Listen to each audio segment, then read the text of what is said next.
예배에 나온 여러분들 주의 이름으로 사랑하고 축복합니다. 네, 참 잘 나오셨습니다. 우리 박수로 한번. 오랜만에 나오신 분도 있고 또 우리 이명순 집사님, 어르신 남편분도 오셨고, 그래도 채한나 우리 자매도 오고 그렇게 해서 너무 감사합니다. 하나님의 크신 사랑과 은혜가 우리 모두에게 있기를 간절히 주의 이름으로 축복합니다. 축복합니다. 네.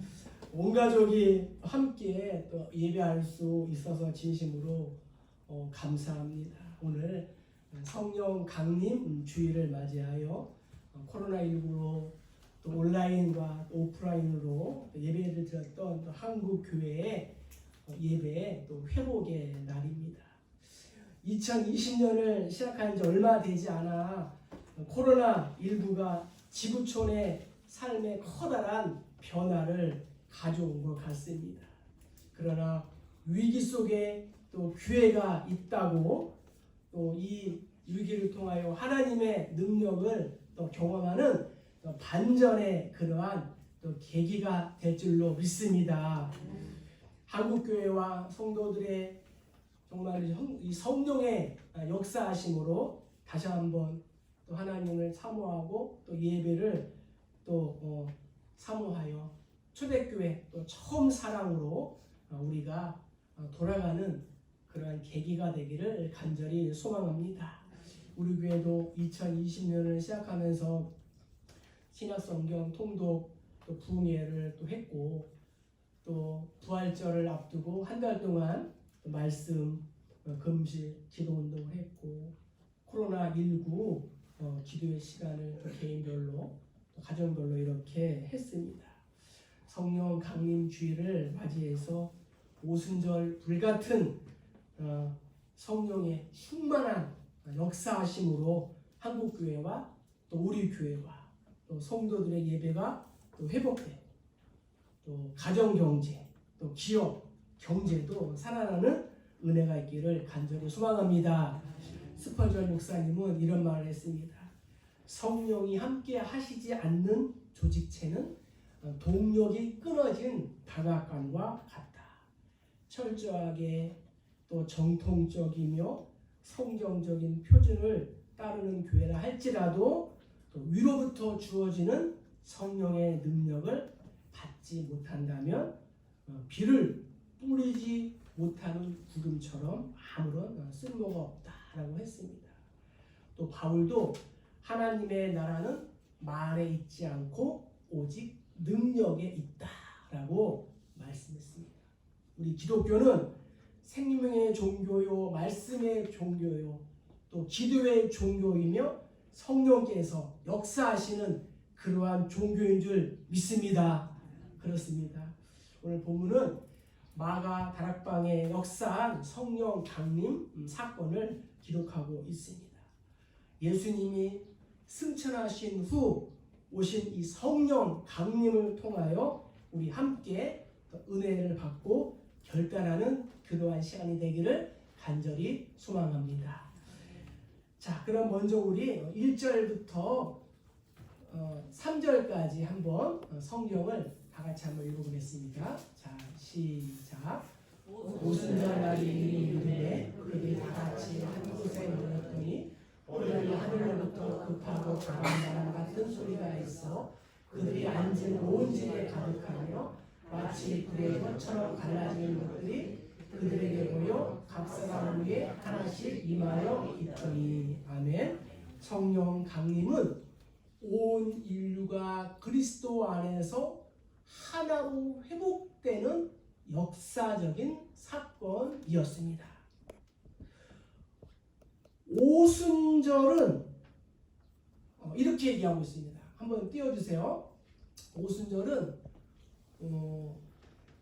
유월절, 추mak절과 함께 구약 시대의 3대 절기였어요. 오순절은 헬라어로 펜테코스테라고 부르는데 숫자 이 5를 뜻하는 헬라어 펜테에서 파생된 말로 오순절은 50일째 되는 날이다. 그리고 오순절은 우리말 이름의 다섯을 가리키는 이 오와 또 이 열을 가리키는 이 순을 결합시켜 50일째 되는 절기이다. 또 오순절은 6월절 첫 안식일 다음 날부터 7주 후, 그러니까 7, 7이 49, 다음 날이 50일에 지켜지는 절기다. 그래서 77절이라고도 이렇게 말합니다. 그리고 처음 추수인 이 보리 추수를 기념하는 절기다. 그래서 맥추절 또한 초실절이라고도 합니다. 그러니까 오순절은 맥추절이라고도 하고 초실절이라고도 이렇게 불린다라고 우리가 알 수가 있습니다. 이 6월절은 이스라엘 민족이 애굽으로부터 자유를 얻은 날이 6월절이에요. 그런데 이 오순절은 어떠한 절기냐면 그들이 하나님이 약속하신 가나안 땅에 들어가는 것을 이제 기념하는 날이 바로 이 오순절인 것입니다. 또한 출애굽한 이스라엘 백성들을 대표해서 50일째 되는 날 이 모세가 시내산에서 하나님의 말씀인 십계명을 받았습니다.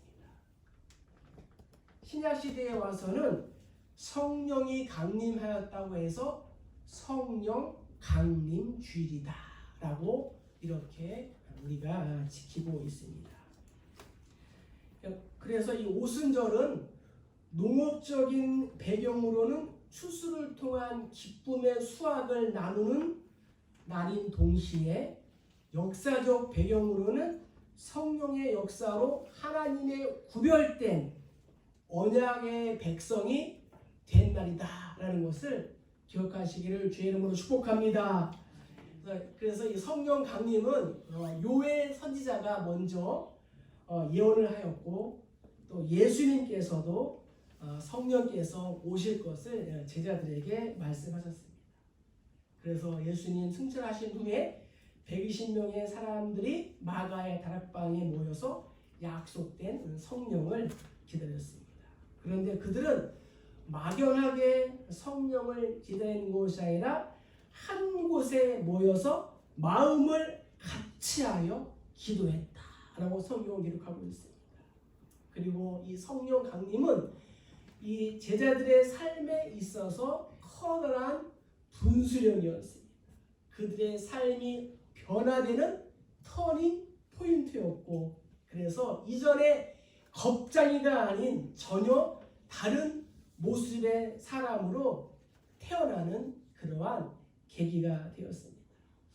사랑하는 성도 여러분, 우리가 하나가 된다는 것은 참으로 아름다운 일입니다. 하나가 된다는 것은 평화와 또 조화를 뜻하기 때문입니다. 하나가 된다는 것은 각자의 특색을 유지하면서 서로의 부족함을 보충해 주어 더 아름다운 하모니를 이루는 것입니다. 하모니의 사전적인 뜻은 이렇습니다. 서로 다른 소리들을 하나로 묶는 작업이다. 사람의 얼굴이 다 다르듯이 사람의 성격과 기질이 다 다릅니다.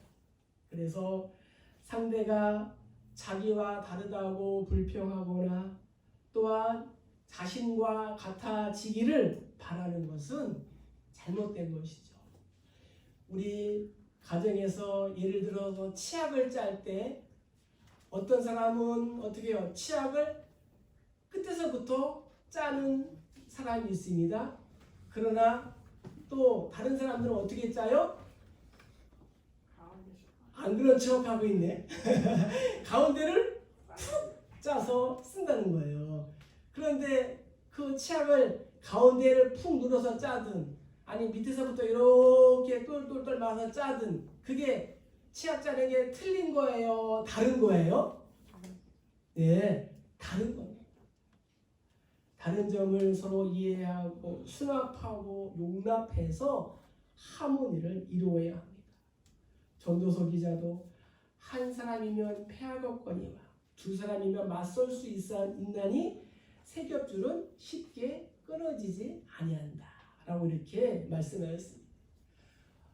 바벨론 포로시 바벨론으로 끌려간 다니엘의 세 친구 사드락, 메삭, 아벳느고가 신앙을 지키다가 믿음을 지키다가 정말 그 뜨거운 7배나 더 뜨거운 풀무불 속에 들어가게 되었습니다. 그러나 그들은 배신하지 않고 도망가지 않고 세 사람이 함께 했습니다. 그럴 때 주께서 그들과 동행해 주시고 결국에는 살아나게 된 줄로 믿습니다. 예수님의 말씀하였습니다.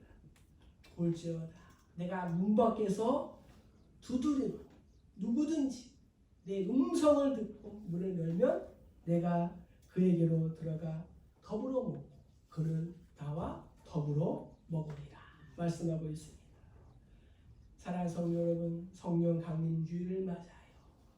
나는 예수님의 것이고 예수님은 나의 것이다 라는 것을 꼭 믿으시기를 주의 이름으로 축복합니다. 그러면서 우리 한번 서로 옆 사람에 인사합시다. 당신은 주님의 기쁨입니다. 시작. 당신은 주님의 기쁨입니다.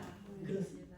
우리 모두는 걸작품이고 하나님의 소중한 기쁨인 줄 믿습니다. 오늘 역사적인 성령 강림을 성경은 이렇게 표현하고 있습니다. 2절에 보니까 급하고 강한 바람 같은 소리가 그들이 앉은 온 집에 가득하였다 라고 말씀하고 있습니다. 소리는 우리가 뭐로 듣습니까? 소리는 귀로 듣습니다. 언어도 귀로 듣게 됩니다. 아이들이 태어나서 자라면서 귀가 먼저 열린다고 합니다. 듣고 말하는 거죠. 우리의 자녀들이 부모님의 말을 듣고 옹알이 할 때가 엊그제 같은데 정말 이렇게 또 장성했습니다. 성경 말씀하고 있습니다. 믿음은 들음에서 나며 들음은 그리스도의 말씀에서 비롯되었다 라고 말씀하고 있습니다. 성령이 임하시고 또 성령이 충만하게 되면 먼저 하나님의 말씀을 듣게 되는 줄로 믿습니다. 입은 하나요 귀는 두 개요. 말하기보다 듣기. 성령 강림주의를 맞아요. 우리가 경청하기에 우선순위를 두는 우리 모두 되기를 주의 이름으로 축복합니다. 3절에 보니까 불의 혀같이 갈라진다라는 표현이 나타나고 있습니다. 좀 더 정확한 표현은 누가는 이렇게 얘기했습니다. 불과 같은 혀들, 불과 같은 혀들이다 했습니다. 그래서 4절에 성령의 충만함을 받고 성령이 말하게 하심을 따라 다른 언어들로 말하기를 시작합니다 라고 말씀하고 있습니다. 그래서 혀는 언어와 복음 전파를 상징하고 있습니다. 그래서 본문은 성령이 복음 전파를 위해 한 사람 한 사람 위에 불과 같은 혀들이 임했고 또 이제는 사제를 통하지 않고 교황을 통하지 않고 우리가 만인 제사장으로 하나님과 1대1로 교통할 수 있는 그러한 새로운 장이 성령 강림을 통하여 임하여 진 줄로 믿습니다. 그래서 우리가 말씀을 듣고 성령으로 말하고 복음 전파를 위해 살아가는 사람이 바로 그리스도인이다 라는 것을 오늘 말씀을 통하여 우리가 알 수가 있습니다. 그래서 오순절은 성령으로 새롭게 된 날인 동시에 신약교회가 세워진 축제의 날인 것입니다. 우리나라는 예로부터 양반, 중인, 평민, 천민 등 계층 간의 골이 깊은 한많은 민족이었습니다. 성골이냐 진골이냐 지금도 보세요. 친박이냐 친노냐 친문이냐 고향은 어디냐 학교는 어디냐 그 금수저냐, 은수저냐, 흙수저냐. 1907년 평양 대부흥운동이 일어났는데 평양 대부흥운동은 당시 정말 뛰어난 이 선교사들과 또 연약한 보잘것없는 우리 조선인들이 갖고 있던 서로의 이 불편한 관계를 하나로 만들어주는 그러한 계기가 되었습니다. 양반과 천민, 남자와 여자가, 형제와 자매, 지식인과 또 비지식인들, 동서양을 하나로 묶는 그러한 역할을 하였습니다. 바울은 고백합니다. 그는 우리의 화평이시라. 둘로 하나를 만드사 원수된 것, 중간에 막힌 담을 자기의 육체로 허시고. 예수님은 죄악으로 생긴 하나님과 나 사이의 그러한 담, 인간과 인간 사이의 담들을 십자가로 허시고 우리의 화평이 되어 준 줄로 믿습니다. 그 결과 우리에게 샬롬, 평화가 임하게 되었습니다. 오늘 말씀을 적용해 봅시다. 공동체가 하나가 되기 위하여 내가 조금 손해를 보더라도 내가 감당해야 하는 그러한 영역은 무엇인가요? 내가 성령의 능력으로 새롭게 변화가 되어야 할 그러한 부분은 어디입니까? 이렇게 다 같이 모이니까 얼마나 좋고 기쁩니까?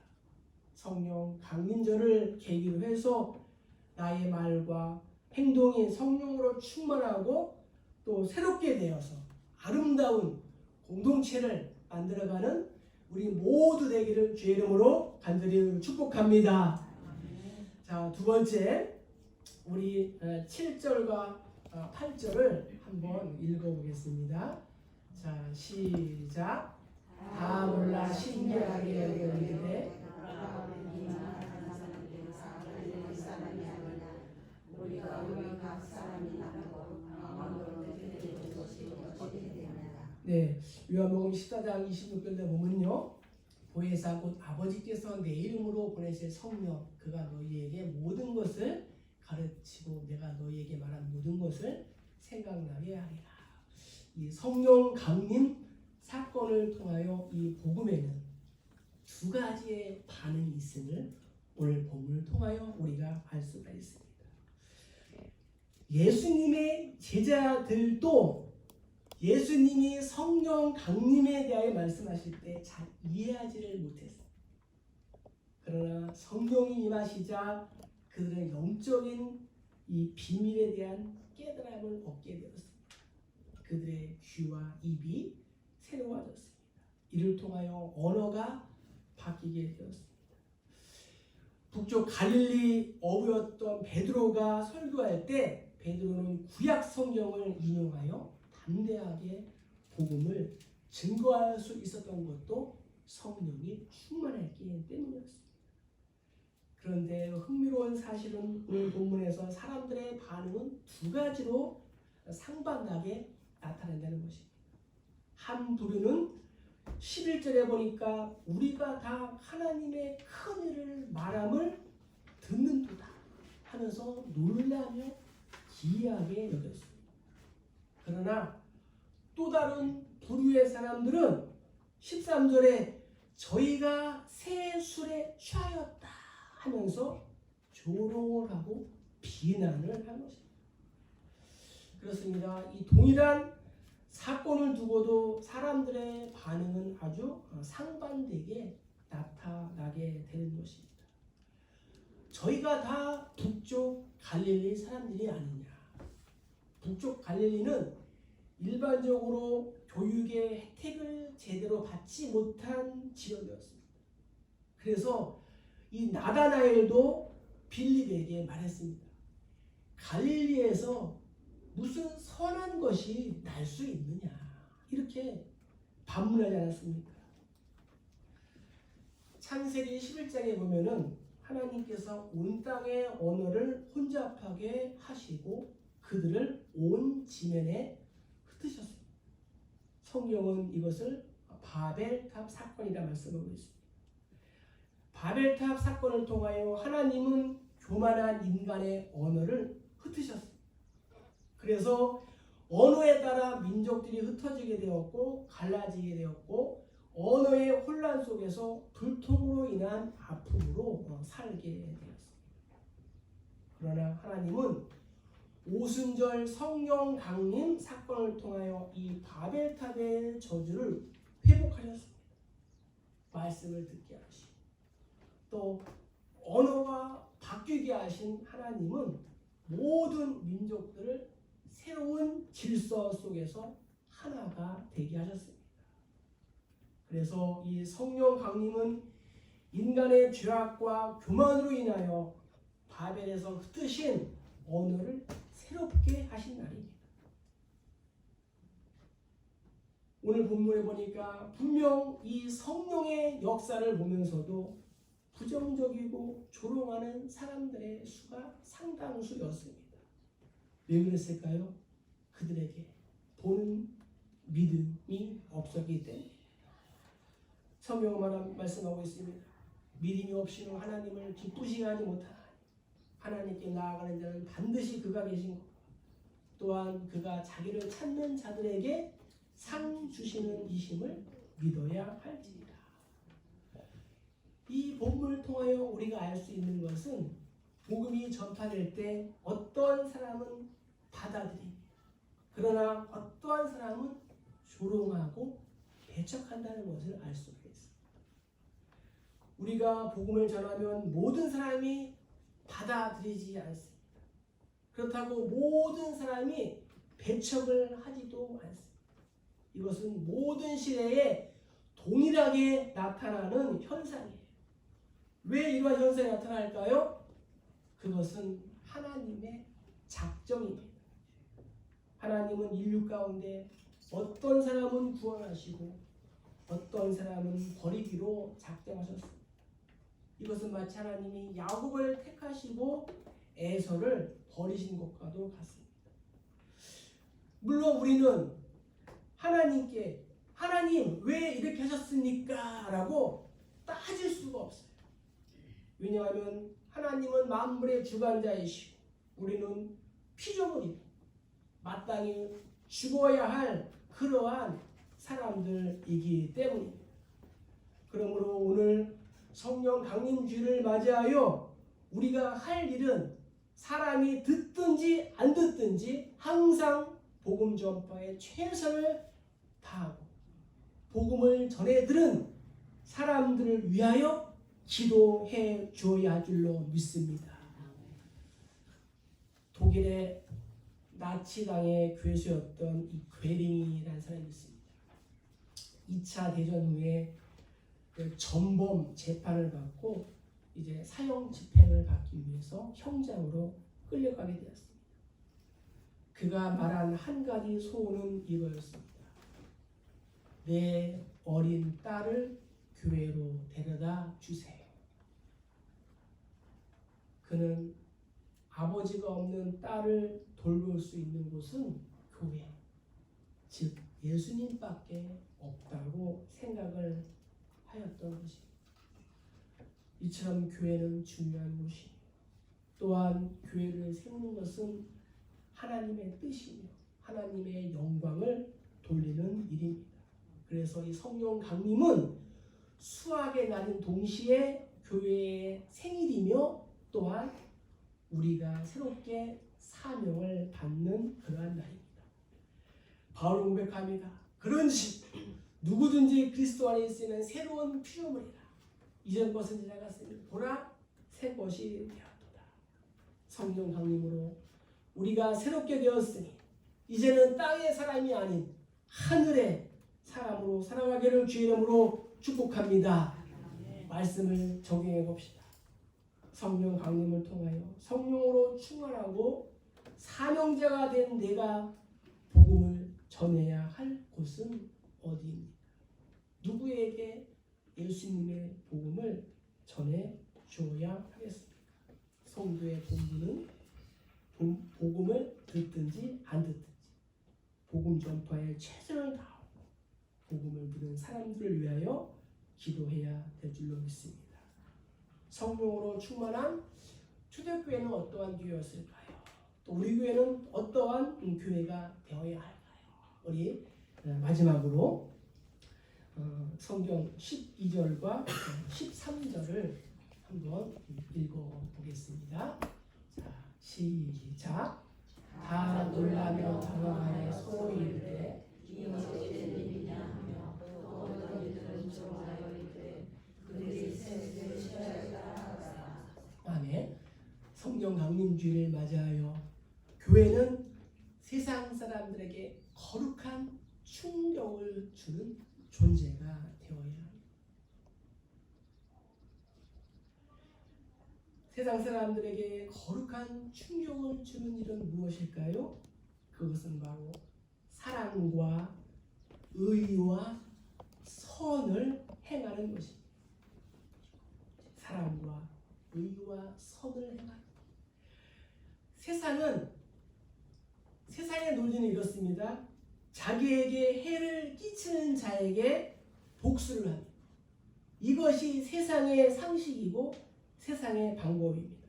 그런데 성도들이 그 원수까지 사랑하는 모습을 보면은 큰 충격을, 거룩한 충격을 받게 됩니다. 또 세상은 자신의 이익과 자신의 안전을 위하여 불의의 종이 됩니다.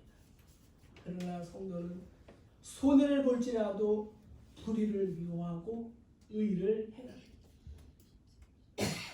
따라서 이것도 세상의 상식과 가치를 초월한 일로서 그들에게 거룩한 충격을 주는 것입니다. 또 세상은 자신과 자기 가족을 위하여 삽니다. 이것이 세상 사람들의 가치가 아니에요.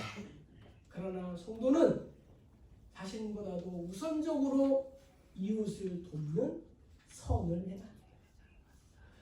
코로나19를 통하여 한국에 있는 얼마나 많은 교회들이 또 이웃을 섬기고 또 봉사했습니다.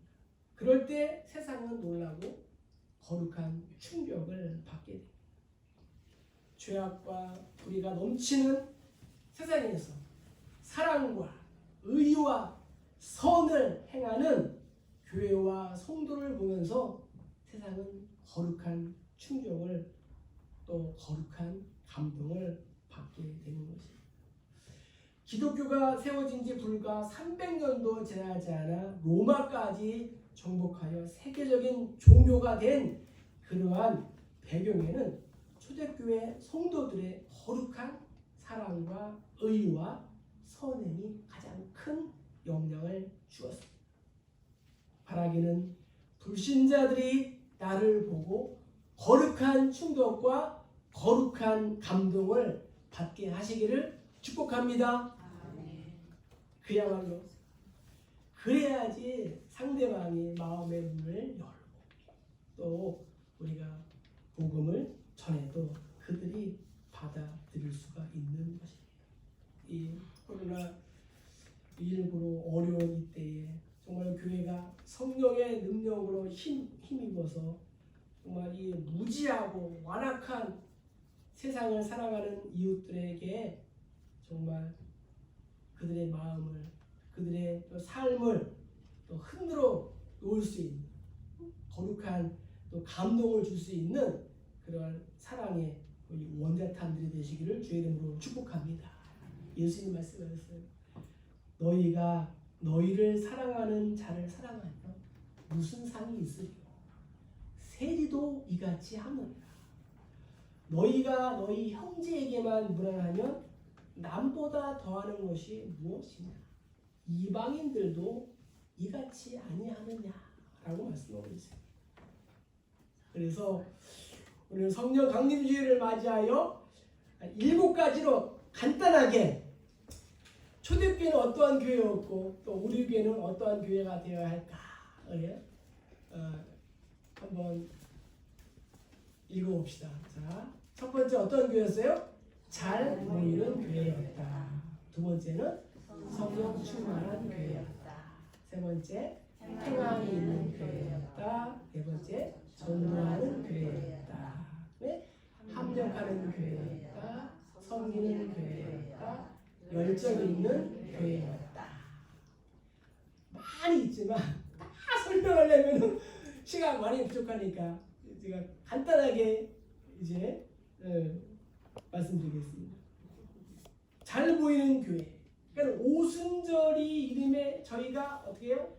같이 한 곳에 모였다라고 말씀하고 있어요. 그래서 모임은 교회의 시작, 또 은혜를 받는 방편이며 교회 부흥의 길이 되는 것입니다. 그래서 성령을 받는 비결이 되었고 능력을 받는 원천이 되었다. 그래서 5월 30일을 우리가 정말 그동안 모이지 못했던 그 예배가 우리 이번 기회를 통하여 하나님께 예배드리고 또 성도들의 얼굴을 보기 위하여 이렇게라도 우리가 좀 더 잘 해야 되는데 아직 좀 부족하지만 그래도 여러분들이 오셔서 너무도 감사합니다. 그러나 하나님께 기도하기, 순종하기, 예배하기 위하여 열심히 모였다. 성령 충만한 교회였다. 평양 대부흥운동은 기독교 부흥뿐만 아니라 민족과 사회를 정말 변화시키는 원동력이 되었어요. 당시 이 평양은 소돔이라고 불릴 만큼 퇴폐적인 문화 속에 있었습니다. 그런데 기독교의 경건 운동이 이 악성 문화를 생명 운동으로 바꾼 거예요. 당시 한 선교사는 이렇게 기록했어요. 수천 명이 글 읽기를 배우기 시작했고 술주정꾼, 도박꾼, 도둑, 살인자, 광신적, 유학자, 잡신, 숭배자들이 새로운 사람으로 바뀌었습니다. 우리 조선 사람들을 왜요? 성령 충만하니까. 세 번째는 행함이 있는 교회였다. 그래서 초대교회 성도들은 사도들의 전하는 말씀을 듣고 우리가 어찌할꼬 하면서 회개하고 또 서로 교제하고 떡을 떼며 기도하기에 힘썼습니다. 욕심이 사라지고 행함으로 이어지는 삶으로 변화되었습니다. 그래서 백성들에게 칭찬을 받으니까 하나님도 구원받는 그러한 수를 날마다 더하게 하셨다라고 말씀하고 있어요. 또 전도하는 교회였다는 거죠. 우리나라에 들어온 초대 선교사님들은 미국의 무디 선교사의 영향을 많이 받고 들어왔습니다. 그래서 그들의 열심은 우리 한국 성도들에게도 영향을 주었는데 부흥에 참석한 사람들의 일과는 오전에는 성경 읽고 점심에는 기도 모임, 오후에는 복음 전도, 저녁에는 전도 집회 이렇게 했다는 거예요.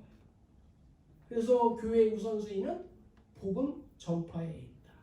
그래서 교회의 모든 사역이 전도와 또 영혼 구원에 초점이 맞춰져야 되는 것입니다. 혹시 나의 전도의 열정은 식어지지 않았습니까? 이런 얘기 듣지 않습니까? 마음 먹기 나입니다. 다시 한번 전도에 대한 영혼 구원에 대한 그러한 열정이 회복되기를 주의 이름으로 축복합니다. 다음에는 합력하는 교회였다는 거예요. 숫자 0이 있어요. 0. 숫자 0은 늘 외로웠어요. 친구가 없어요. 2, 3, 4, 5, 6, 7 같이 어울리지 않는 거예요. 늘 쓸쓸하고 외롭고 또 좌절감에 빠졌어요. 그런데 0만 그런 게 아니라 숫자 1도 그랬어요. 숫자 1. 응? 숫자 1도 친구가 없고 외롭고 쓸쓸하고. 그런데 어느 날 이 1과 0이 어떻게 해요? 만났어요. 친구가 됐어요. 그러니까는 2, 3, 4, 5, 6, 7, 8, 9 이런 숫자들보다도 더 크잖아. 어떻게 해요? 서로 또 친구가 되고 서로 어울리는.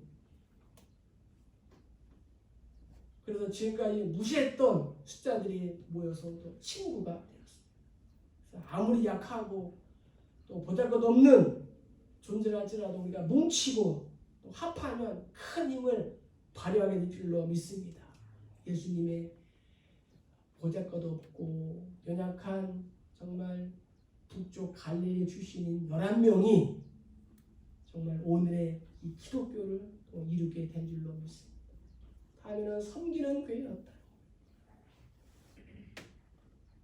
역사적으로 볼 때 평양 대부흥운동이 일어났던 1907년은 참으로 어려운 시절이었습니다.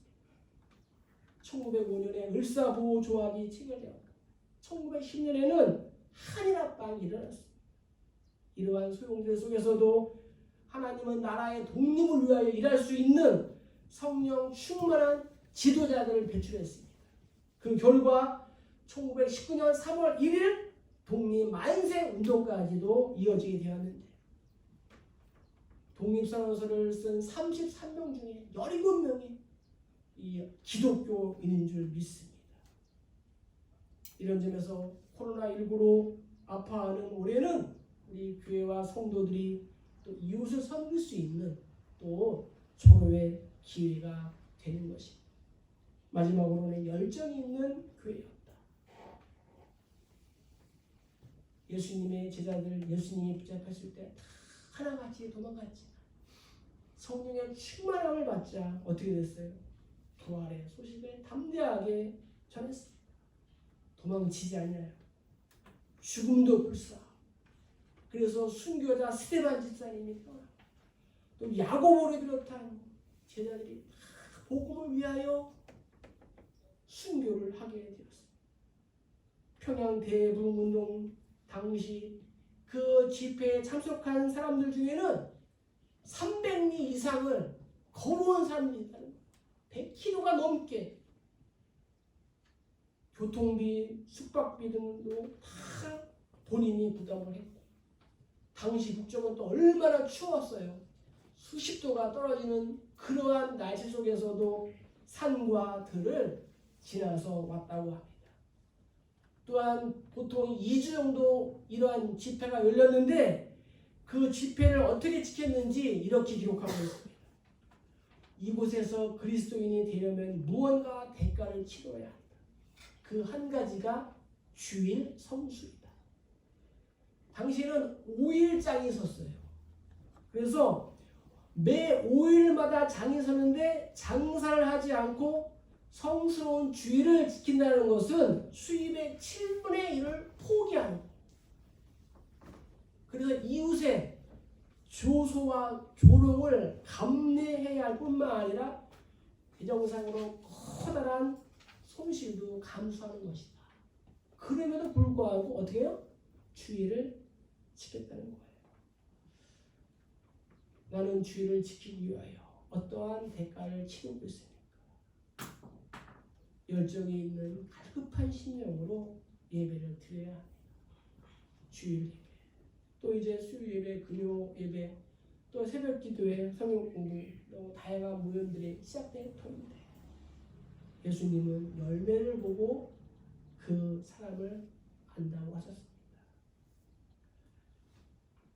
사랑과 희락과 화평, 오래 참음과 자비와 양손, 충성과 온유와 절제의 그러한 열매를 맺기를 주의 이름으로 축복합니다. 오순절, 성령 강림절, 한국교회 예배 회복의 날, 그리고 우리 교회 온 가족 출석 주일을 맞이하여 성령께서 각자에게 주신 은사와 재능, 성령의 능력으로 사람을 살리고 또 세우는 그러한 교회와 성도가 되기를 주의 이름으로 간절히 축복합니다. 축복합니다.